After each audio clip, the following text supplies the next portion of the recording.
पंचायत घर घर की।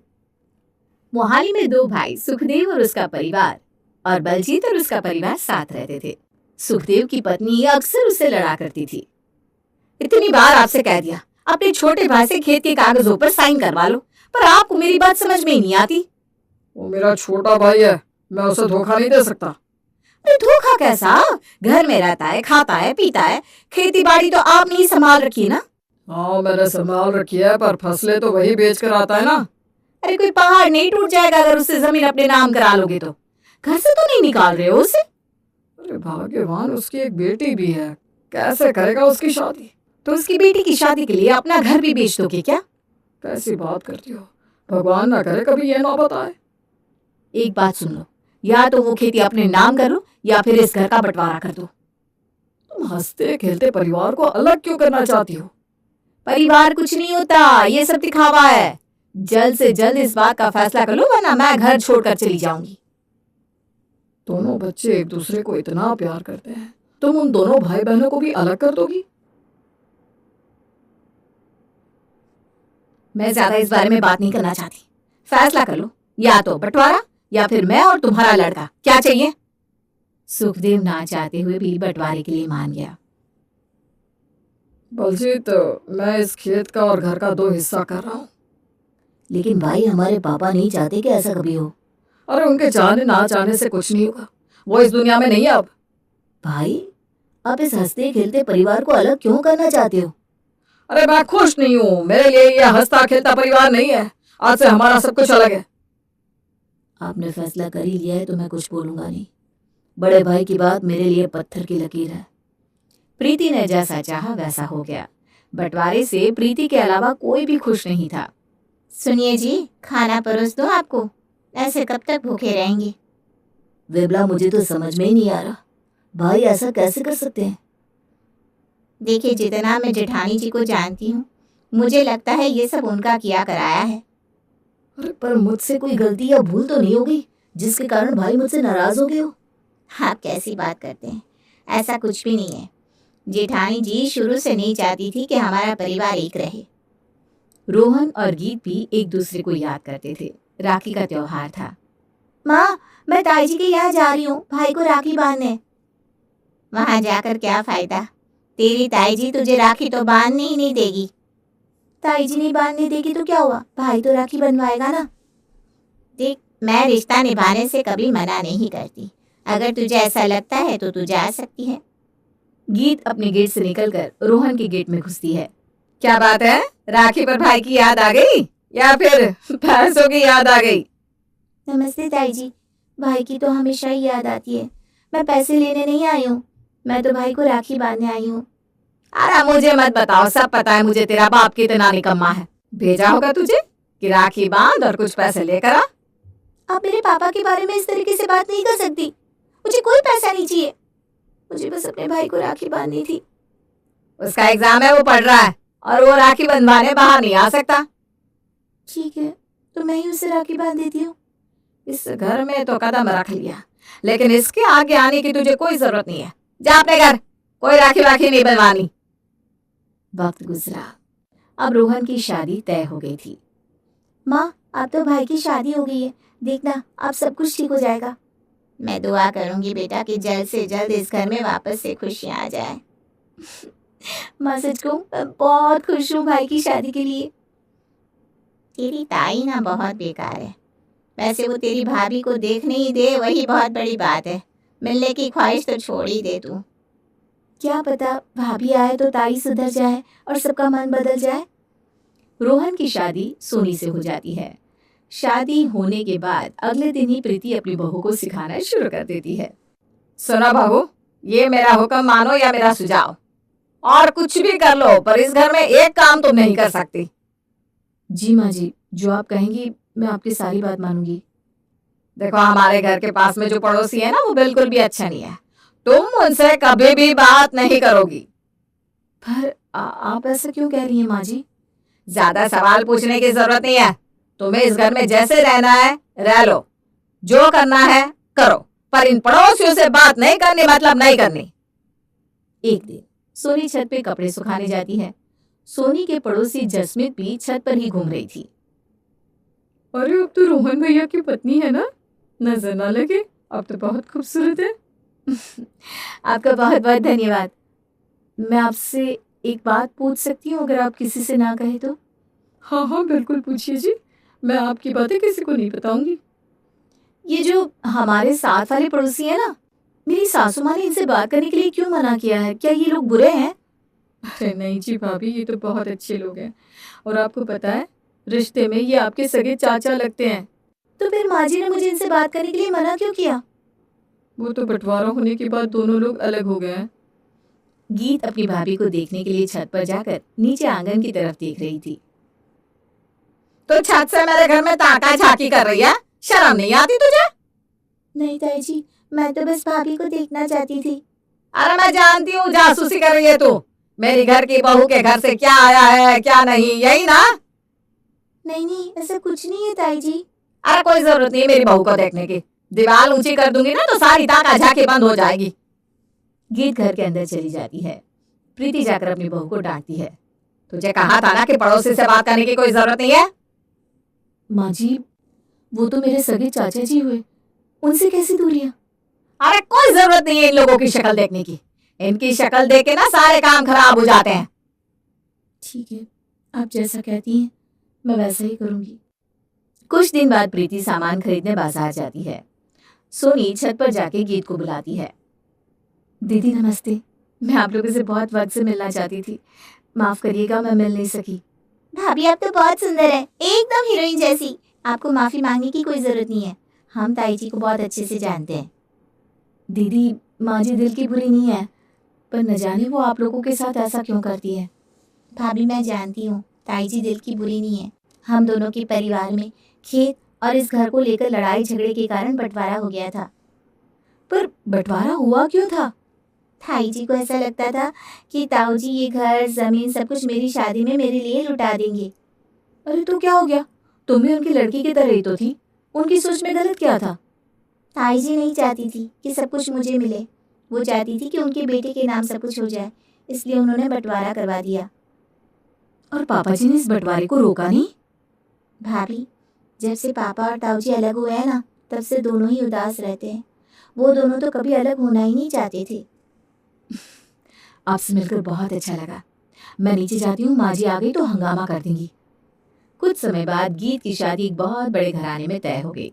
गीत ने ये बात सोनी को छुप कर बताई। भाभी मैं आपसे कुछ कहना चाहती हूँ। जी दीदी बताइए ना, पर उससे पहले मैं ये कहना चाहती हूँ कि मैं आपके इस रिश्ते से बहुत खुश हूँ। भाभी आप तो जानती है ना, पैसा ना होने के कारण मैं ज़्यादा पढ़ लिख नहीं सकी, और उसकी वजह से आज एक प्रॉब्लम है। अरे ऐसी क्या प्रॉब्लम हो रही है, आप मुझे बताइए, क्या पता मैं सॉल्व कर दूँ। भाभी जिनसे मेरी शादी होने वाली है उन्होंने मुझे एक चिट्ठी लिखी है, और मैं ना ये चिट्ठी पढ़ ही नहीं पा रही हूँ। आप मुझे पढ़ के सुनाएंगी? अरे ये भी कोई कहने वाली बात है, मुझे तो बहुत मजा आएगा ये चिट्ठी पढ़ने में। लाओ। आप सच में ना बहुत अच्छी है भाभी, आपका बहुत बहुत शुक्रिया। दीदी एक बात तो मैं आपको बताना ही भूल गई, जिससे आपकी शादी तय हुई है ना, वो मेरे दूर के रिश्तेदार हैं। भाभी ये तो और खुशी की बात है, मैं अभी जाकर मम्मी को बताती हूँ। गीत की अमीर घर में शादी होने के बाद उसकी ताई जी को पता लग जाती है। ये तो बहुत बड़े घर के लोग हैं और बहुत अमीर भी। अगर इस लड़की की शादी उस घर में हो गई, मेरा तो सब कुछ धरा का धरा ही रह जाएगा। मेरे होते हुए ऐसा नहीं हो सकता।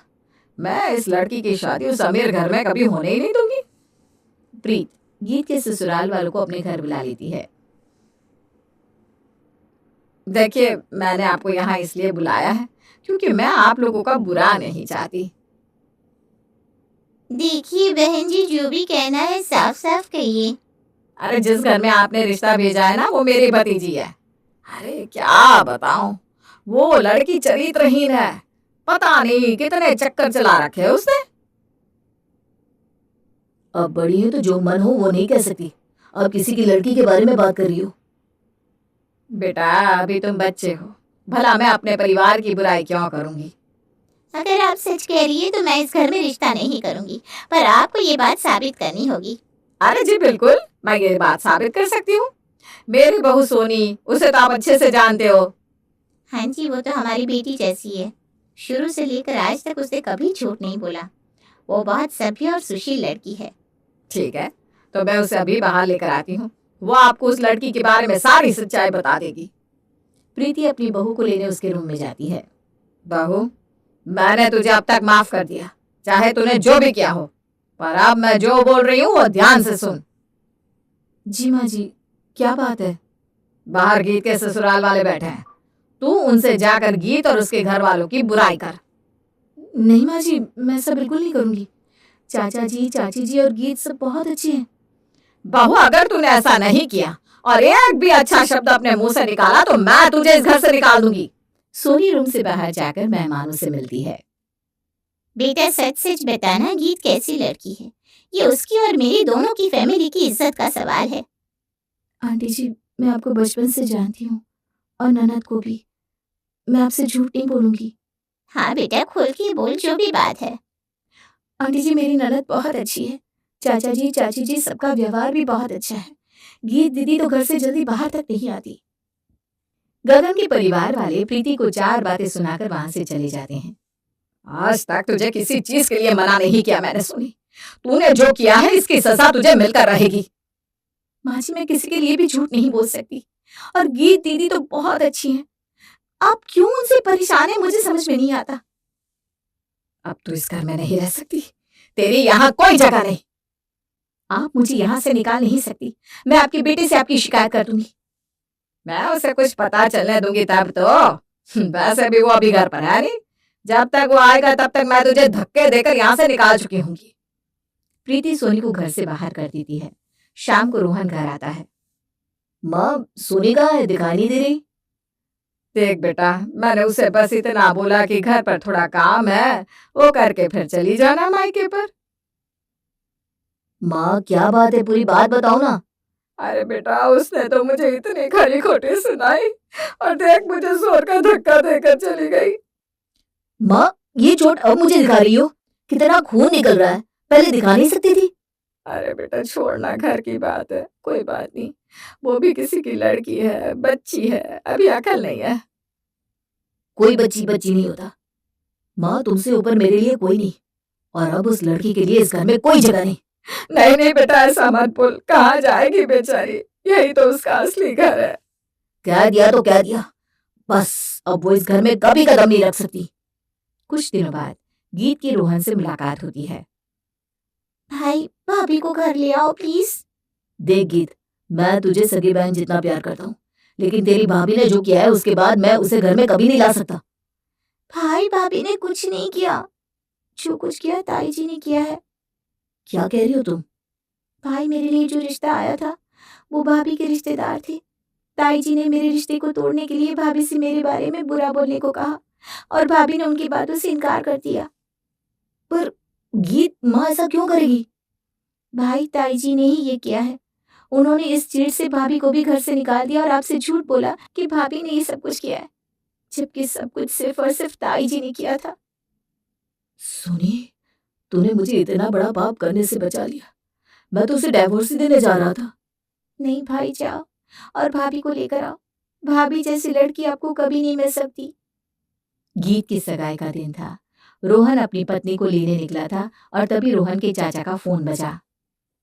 अरे बलजीत भाई साहब, जल्दी से हॉस्पिटल आ जाइए, बहुत जरूरी इमरजेंसी है।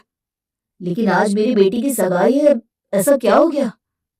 भाई साहब, आपके बड़े भाई सुखदेव जी के लड़के का एक्सीडेंट हो गया है। इस वक्त वो हॉस्पिटल में है, उसे खून की बहुत जरूरत है। मैं अभी अपनी पत्नी को लेकर पहुंचता हूँ। सोनी से कह दूंगा कि वो अपने ताई और ताऊ को लेकर हॉस्पिटल पहुंचे। घबराइए मत, मैं रोहन को कुछ नहीं होने दूंगा। बस आप जल्दी से जल्दी पहुंच जाइए। गीत अपनी सगाई छोड़कर अपने ताई जी के घर जाती है। ताई जी, जल्दी चलिए मेरे साथ। ताऊ जी कहाँ है? तूने मेरा हाथ कैसे पकड़ा? छोड़, तेरी इतनी हिम्मत? ताई जी, इन सब का वक्त नहीं है भाई को। मेरी गुड़िया, मुझे बता क्या हुआ है?